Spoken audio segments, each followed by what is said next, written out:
Судлаачид Овс аймгийн Өндөр хангай сумын чигжээн гол болон Завхан аймгийн Тэлмэн сумын баруун бүлэгт мөнх хайрхны соёлд холбогдох хоёр булшийг малтан судалжээ. Мөнх хайрхны соёл гэдэг нь Монгол Алтай ноён оргилуудын нэгээр нэрлсэн хүрлийн эхэн үеийн оршуулгын өвөрмөц дурсгал юм.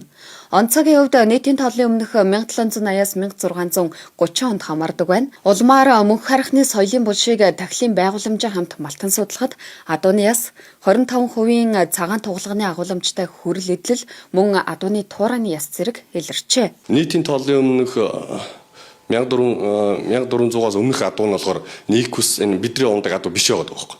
Эсвэл Пержвалский гэдэг тах адуу, эсвэл Овода гэдэг нэг хулангийн төрлийн адуу ийм адуу байдаг. Тэгэхээр болохоор энэ мөнх хайрхны соёлын булснаас гарсан адууг одоо үнэхээр онцог хийгээд генетикийн судалгаа хийгээд ямар адуу нэг тогтоох юм бол хэрвээ Икус кабалус байх юм бол энэ нэр нь Монгол нутагт энэ адуу гарчсан түүхийг бүр урьдчилна гэсэн үг. Ерөнхийдөө хамгийн одоогийн тийм хамгийн анхны баримт болох магадлалтай гэсэн үг. Өнгөрсөн 6 дугаар сарын 2-ны өдөр Сэлэн аймгийн нутагт үерт дидэгдэж элсэн эрэг нурсны улмаас эртний хүний яс эд үлгийн зүйлсийн хамт ил гарч ирснийг уугуул иргэд олсон тухай шинжлэх ухааны академийн археологийн хүрээлэнгийн судлаачдад мэдээлсэн байна.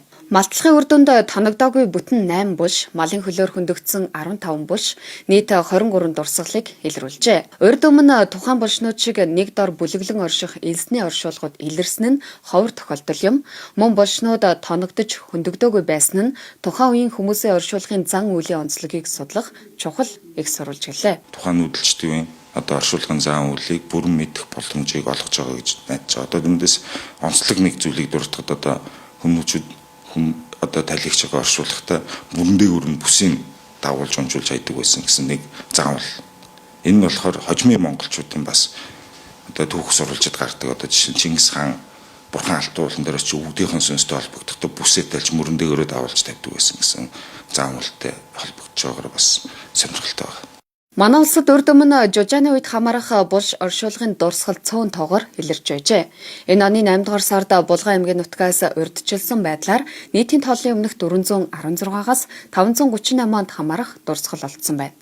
Булган аймгийн Сэлэн сумын нутаг Хар толгой гэдэг нэртэй газарт бол санамсаргүй байдлаар илэрсэн юм элсний оршуулгуудыг бол 8-ыг бол малтан судаллаа.